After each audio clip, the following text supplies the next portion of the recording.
I feel like I have to explain a bit of this junk. When I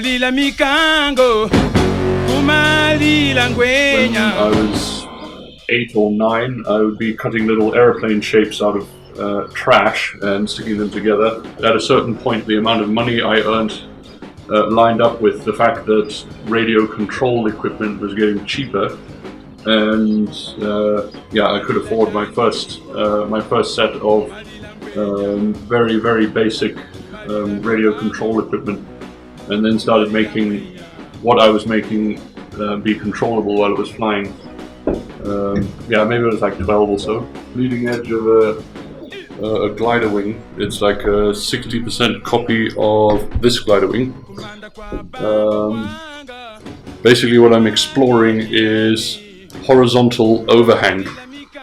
Now, you'd think with an extruding type method of printing, at a certain point, this little nozzle is going to be right out here in space, printing this material. What I found that the extruder nozzle actually pushes out enough material as it's traveling from this rib to this rib, and it's loose at first just by gravity, but as it cools down it shrinks and actually pulls that one strand of material back up to be horizontal between the ribs again, and the print can continue on top of that.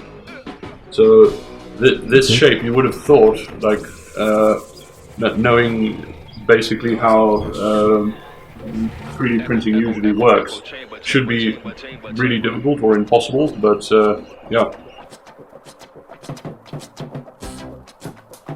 autonomous flying stuff I've only really been into for a year or so, trying to figure out how to write little bits of code, or at least edit bits of code in C++, which runs a lot of these Arduino-style flight controllers. This is quite an old school one. I just sort of cobbled this system together. So GPS module and HK Pilot Mega clone. It's not actually a real one. It's the cheap copy from Banggood. This is the glider I'm copying. It's like a 60% scale. It's as big as it can be for one wing to completely print on that bed.